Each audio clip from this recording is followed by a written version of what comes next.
네, 이 과정에 제목을 고속 디지털 신호 측정과 디버깅, 고속 신호 전송 선로의 측정 이렇게 잡았습니다.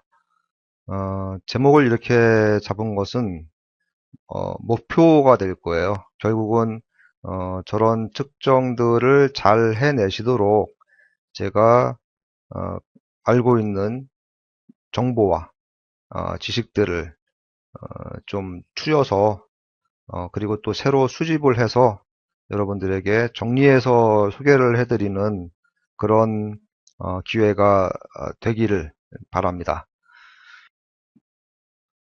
제가 이 과정을 통해서, 이 강의를 통해서 여러분들에게 전달을 해드리고자 하는 기본적인 개념은 하이스피드 디지털 신호라고 하는 것이 무엇인가, 그리고 시그널 인테그리티라고 하는 것은 또 무엇인가. 네. 하이스피드 디지털 신호를 평가를 하기 위해서는 어떤 측정을 해야 되는가? 크게 쥐터라고 하는 측정과 I 다이어그램이라고 하는 측정을 통해서 그 시그널을 평가를 하게 되고, 디버깅을 할 때 이제 평가 측정 결과를 이제 활용을 하시게 되지요. 그리고 인터커넥트라고 하는 거, 전송 선로입니다. 하이스피드 디지털 신호가 지나가는 전송 선로상에 PCB, 커넥터, 뭐 케이블, 뭐 이런 것들이 있겠지요.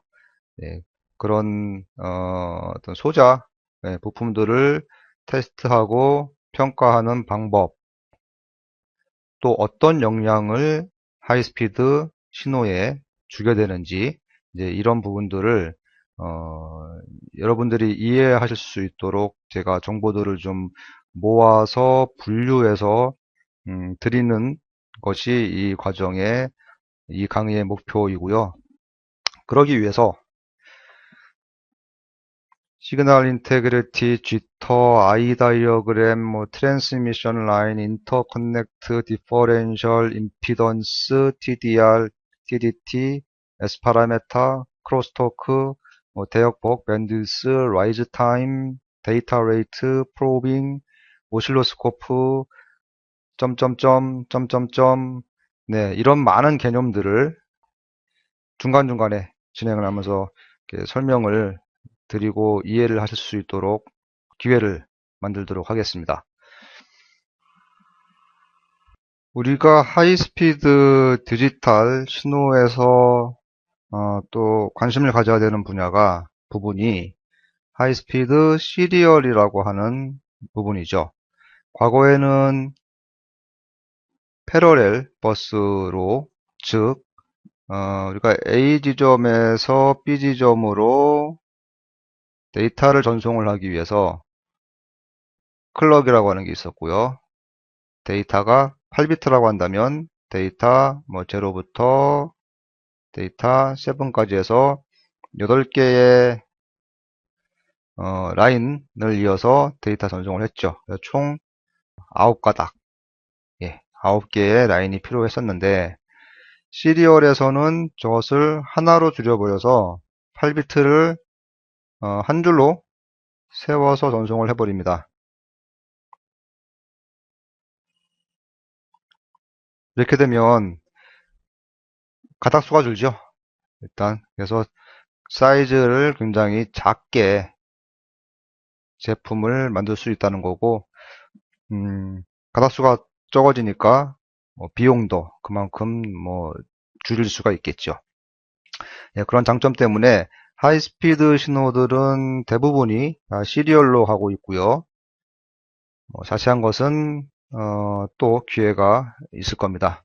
이런 이제 하이스피드 쪽 신호들이 과거에는 텔레콤이나 뭐 데이터콤 뭐 이쪽에서 좀 제한적으로 사용되었었는데, 요즘에는 다 있죠. 컴퓨터, 일반 가전, 그다음에 그 뭡니까 뭐 정부 뭐 군 쪽, 그다음에 자동차 쪽까지 하이스피드 시리얼을 사용을 하고 있고요. 속도도 수백 메가헤르츠부터 뭐 수 기가헤르츠라고 하는 이런 그 대역 속도에서 전송을 하고 있죠. 그럼 어느 정도인가, 그 속도라고 하는 게, 어느 정도인가 한번 좀 비교를 좀 해볼게요. 이제 오른쪽에 대표적인 이제 뭐 PC나 이쪽에서 쓰고 있는 이제 고속 신호들이 나오는데, 뭐 6GBps, 뭐 10GBps, 예, 그리고 최근에는 이제 그 이상으로 이제 개발이 되고 있고요. 보통 뭐 몇 기가bps가 이게 뭐 이렇게 우습게 사용이 되고 있죠. 주변에서 접하게 되는 게 USB라고 하는 인터페이스, 우리가 굉장히 많이 사용하잖아요. USB. USB 2.0이 과거 뭐 한 몇 년 뭐 안쪽으로 해서 대부분 다 채용이 되었죠. USB 2.0이라고 하는 인터페이스의 속도가 스펙상으로 480Mbps입니다. 그죠? 실제 구현은 여기까지는 다 사용하지는 않고 있는 것 같고요. 네. 작년인가 재작년부터 이제 채용이 되기 시작했는데 USB 3.0 속도가 5GBps예요. 뭐 10배 이상 속도가 올라가고 있죠. 여기서 뭐 아시겠지만 모르시는 분들도 계시니까 이 bps라고 하는 개념을 좀 설명을 드리고 넘어가도록 할게요. bps는 비트 퍼 세컨드라고 하는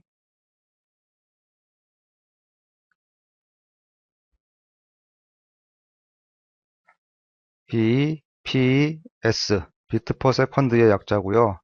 초당 몇 비트를 전송하느냐라고 하는 어떤 전송 속도에 대한 개념입니다.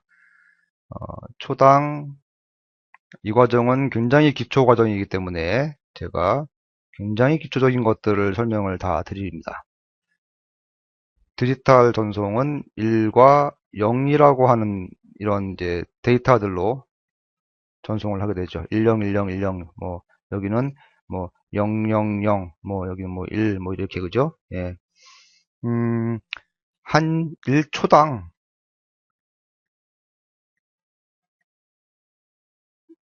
요게 하나하나가 비트고요. 그래서 몇 개 비트가 전송되느냐라고 하는 거고, 뭐 6GBps 같으면 1초당 6기가개. 기가면은 동그라미가 몇 개죠? 기가면은 9개. 예. 6하고 동그라미가 9개 붙는 비트. 예. 퍼 세컨드. 이렇게 되는 거죠. 네, 근래에 지금 이제 제너레이션 세대가 뭐 2세대, 3세대 뭐 정도라고 하고요. 하이스피드 쪽 뭐 스탠다드들, 사타니 뭐 여기 뭐 HDMI니 뭐 이런 게 전부 하이스피드 쪽의 스탠다드죠. 예, 스탠다드 명칭이고요. 인터페이스의 명칭입니다. 또 추세가 데이터 레이트는 계속 빨라지면서 동시에 레벨은 낮아지고 있어요. 신호가. 이제 과거에는 느린 신호일 때는 신호도 느리고요. 레벨도 컸습니다. 예를 들면 뭐 수 볼트씩 했었죠. 뭐 5볼트 뭐 이렇게, 그죠? 예, 큰 신호를 보낼 수 있었는데 속도가 빨라지면서 크게 보내질 못해요. 신호도 굉장히 작아졌죠. 예, 빨라지고 작아지고, 네, 이렇게 됐습니다. 이런 추세고요. 신호가 뭐 빨라지는 거는 뭐 데이터를 많이 보내야 되니까 이해됐는데, 그럼 작아지는 거는 왜 작아졌느냐? 빠른 신호를 많이 보내기 위해서 우리가 어떤 그 이제 온오프 동작을 많이 하게 돼서 일을 많이 하게 되는데, 네, 거기다가 전압을 높이까지 올리려고 하면 더 많은 에너지가 필요하죠. 더 많은 파워가 필요합니다. 예, 그래서 신호 자체는 좀 작게 만들게 될 수밖에 없고요.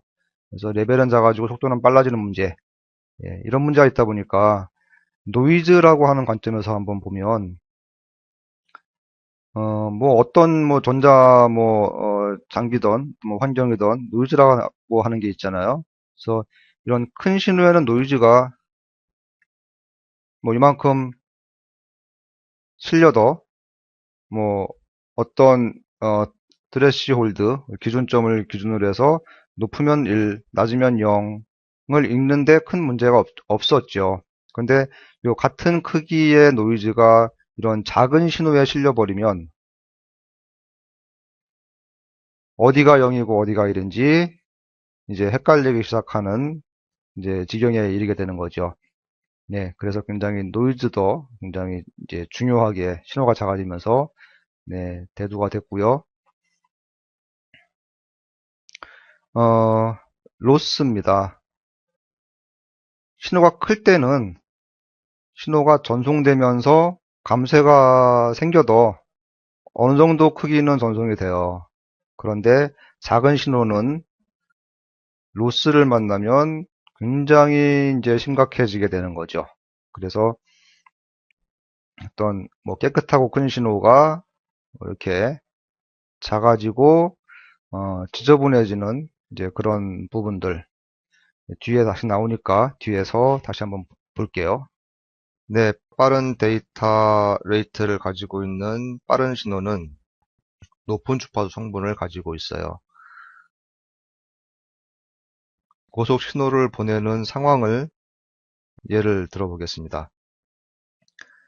TX에서 RX로 중간에 어떤 신호 전달 매개체를 비교적 긴 신호 전달 매개체 인터커넥트라고 통칭을 합니다. 인터커넥트를 통해서 신호를 보낼 건데요. 처음에 보내는 신호는 보시는 것 같이 파형의 엣지가 깨끗하게 빠르게 올라가는 깨끗한 모양의 디지털 신호고요. 위의 그림은 I 다이어그램이라고 하는 건데 나중에 설명을 다시 여러 번 드리게 될 거고 처음에 보냈던 신호는 우리가 그 트레시홀드 레벨이라고 하는 기준점의 위아래로 0과 1이 아주 확실한 아주 깨끗하고 좋은 신호입니다. 이런 좋은 신호를 이제 인터커넥트를 통해서 좀 좋지 않은 상황의 인터커넥트를 통해서 리시버 쪽으로 보내볼게요.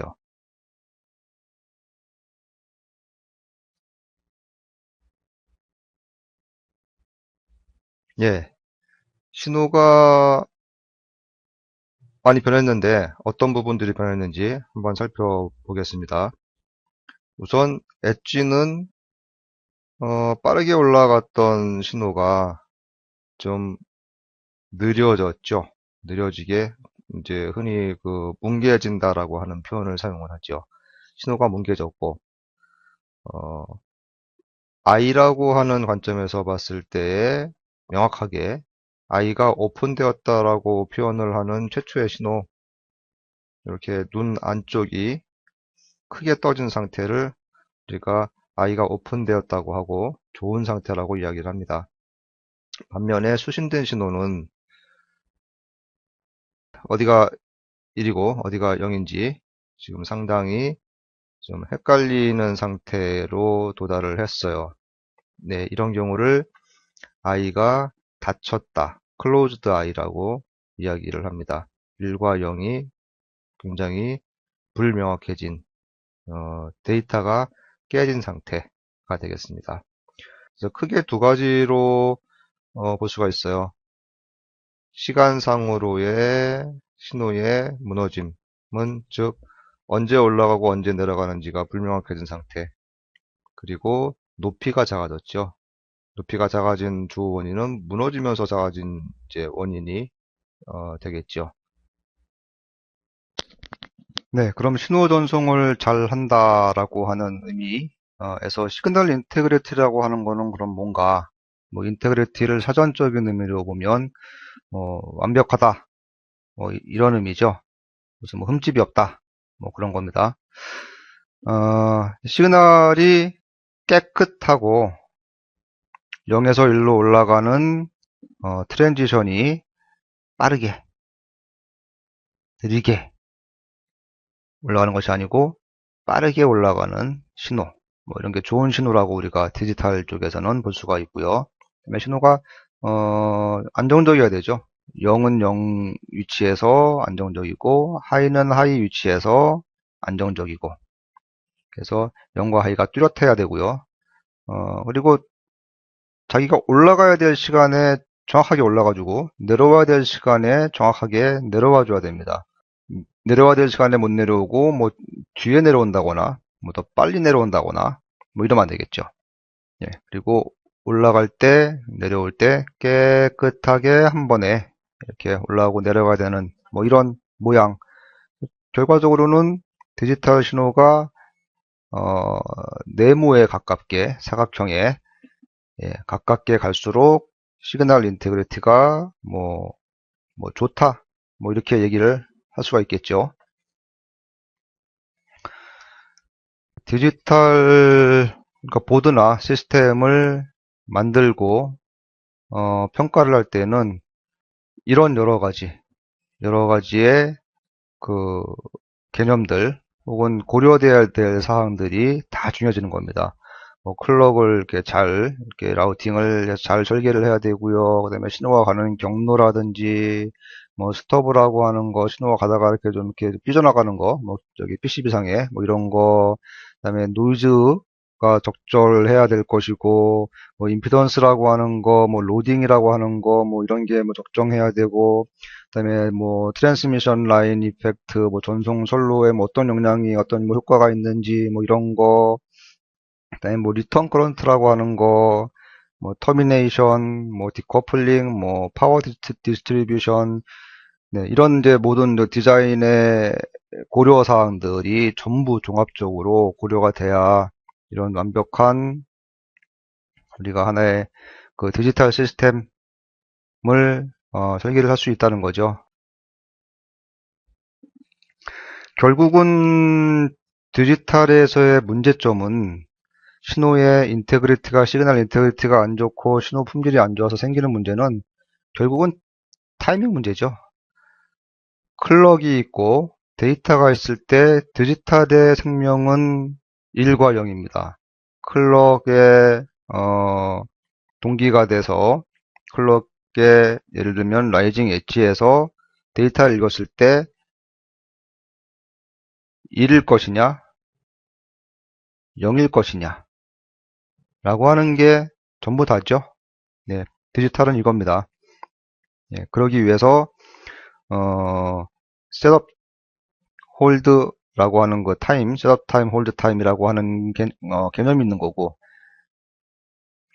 데이터가 일로 읽히기 위해서 그 앞에 충분한 시간 동안 미리 일로 올라가 있어야 된다는 거, 또 그 뒤에도 어느 정도의 시간 동안 일로 유지가 되어야 된다는 거. 이게 셋업 타임과 홀드 타임이죠. 이 부분이 개런티가 되면 디지털 시스템은 결국은 문제가 없게 되는 거죠. 그런데 뭐 여러 가지 문제가 생길 수가 있는 겁니다. 타이밍 문제 때문에 문제들이 생길 수가 있죠. 그럼 이제 대표적인 어떤 그 신호의 품질 문제들이 어떤 것이 있는지 이제 이런 것들이 SI를 안 좋게 이제 된 결과들인데, 그림에서의 흰색 파형이 100% 완벽하진 않지만 어느 정도 뭐 쓸만한 이제 그런 디지털 파형이 될 겁니다. 위에 그림에서의 이 노란색 파형은 가만히 보시면은 파형이 좀 이렇게 작죠. 작고 좀 이렇게 무너진 것 같고 그렇죠. 그래서 이런 부분들 뭐 전압이 떨어지는 거를 두릅이라고 하고요. 전압이 이렇게 떨어지는 거 이런 걸 두릅이라고 하고, 뭐 런트 펄스라고 하는 것을 뭐 이런 펄스를 얘기할 수 있습니다. 크기가 작은 펄스를 우리가 런트 펄스라고 하고요. 뭐 이런 현상이 생길 수가 있죠. 또는 빨리 올라가야 되는데 신호가 빨리 올라가야 되는데 좀 느리게 올라가는 거죠. 또 이런 현상. 여기도 좀 빨리 내려가야 되는데 좀 느리게 내려간다든지 하는 현상. 여러 가지 뭐 회로상의 문제라든지 뭐 터미네이션, 뭐 보드 레이아웃, 뭐 이런 문제 때문에 발생을 할 수 있는 어떤 엣지에 대한 그런 이제 문제들. 또는 여기는 좀 신호가 많이 눈으로 보기에 확 안 좋아 보이죠? 한 번에 못 올라가고 좀 꺾여 올라가고, 그렇죠? 내려갈 때도 한번 꺾이고. 자, 이런 이제 좀 왜곡이라고 이제 크게 볼 수 있죠. 예, 대표적인 현상이 이제 반사입니다. 리플렉션. 그래서 뭐 보드 뭐 설계가 잘못됐다거나 뭐 터미네이션이 잘못됐다거나 했을 때 생길 수 있는 이제 그런 신호 왜곡 현상이죠. 크로스토크 이제 심각해집니다. 점점. 크로스토크라고 하는 것은 A라인과 B라인이 있을 때 A라인의 신호가 B라인으로 넘어가는 것을 이야기를 하죠. 예, 그래서 이런 그 혹은 이제 B에서 뭐 A로 넘어가는 이제 이런 현상들, 이런 현상들이 뭐 노이즈나 뭐 특히 뭐 EMI나 지터나 뭐 종합적인 문제를 일으킬 수 있는 겁니다.